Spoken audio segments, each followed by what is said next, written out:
परमात्मा की लाठी में आवाज नहीं होती। एक साधु वर्षा के जल में प्रेम और मस्ती से भरा चला जा रहा था। इस दौरान उसने एक मिठाई की दुकान को देखा, जहां एक कढ़ाई में गर्म दूध उबाला जा रहा था, तो मौसम के हिसाब से दूसरी कढ़ाई में गर्मा गर्म जलेबियां तैयार हो रही थी। साधु कुछ क्षणों के लिए वहां रुक गया। शायद भूख का एहसास हो रहा था या मौसम का असर था। साधु हलवाई की ओर बड़े गौर से देखने लगा। साधु कुछ खाना चाहता था, लेकिन जेब ही नहीं थी, तो पैसे भला कहाँ से होते। साधु कुछ पल हाथ सेकने के बाद चला जाना चाहता था कि नेक दिल हलवाई से रहा न गया और एक प्याला गर्म दूध और कुछ जलेबियां साधु को दे दी। साधु ने गर्म जलेबियां गर्म दूध के साथ खाईं और फिर हाथों को ऊपर की ओर उठाकर हलवाई के लिए प्रार्थना की और आगे चल दिया। साधु बाबा का पेट भर चुका था।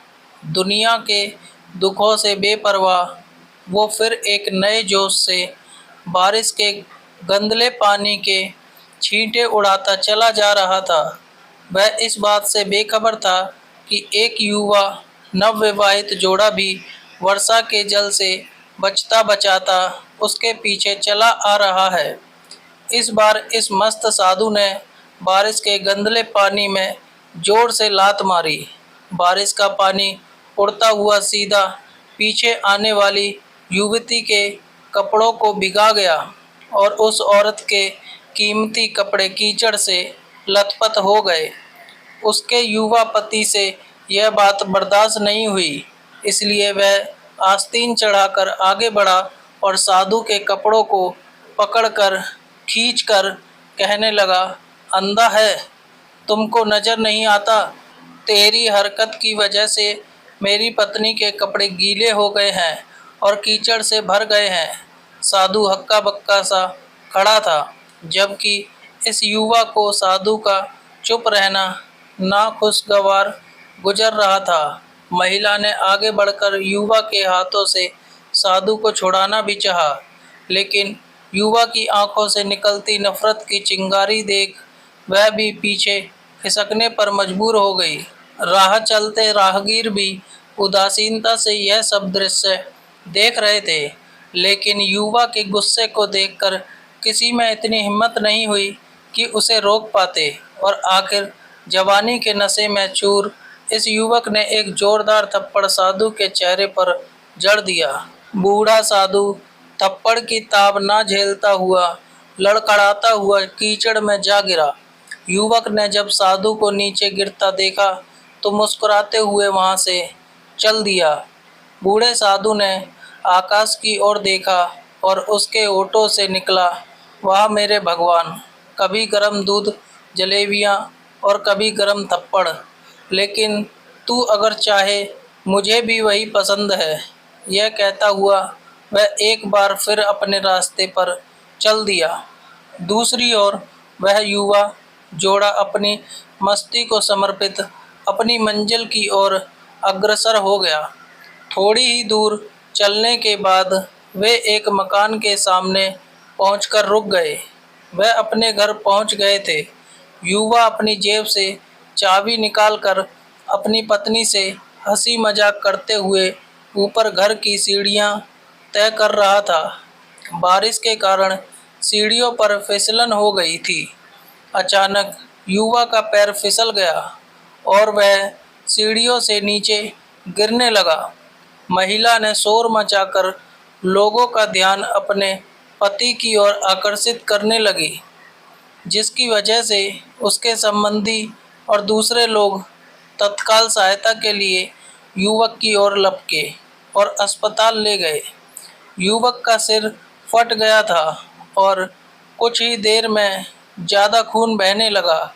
लोगों ने दूर से आते साधु बाबा को देखा तो आपस में कानाफूसी होने लगी कि निश्चित रूप से इस साधु बाबा ने थप्पड़ खाकर युवा को श्राप दिया है, तभी उसे चोट लगी। दूसरे युवकों ने यह बात सुनकर साधु बाबा को घेर लिया। एक युवक कहने लगा कि आप कैसे भगवान के भक्त हैं, जो केवल एक थप्पड़ के कारण युवा को श्राप दे बैठे। भगवान के भक्त में रोष व गुस्सा हरगिज नहीं होता। आप तो जरा सी असुविधा पर भी धैर्य न कर सके। साधु बाबा कहने लगा, भगवान की कसम, मैंने इस युवा को श्राप नहीं दिया। अगर आपने श्राप नहीं दिया तो ऐसा नौजवान युवा सीढ़ियों से कैसे गिरा कि उसे इतनी गंभीर चोट आई। तब साधु बाबा ने दर्शकों से एक अनोखा सवाल किया कि आप में से कोई इस सब घटना का चश्मदीद गवाह मौजूद है।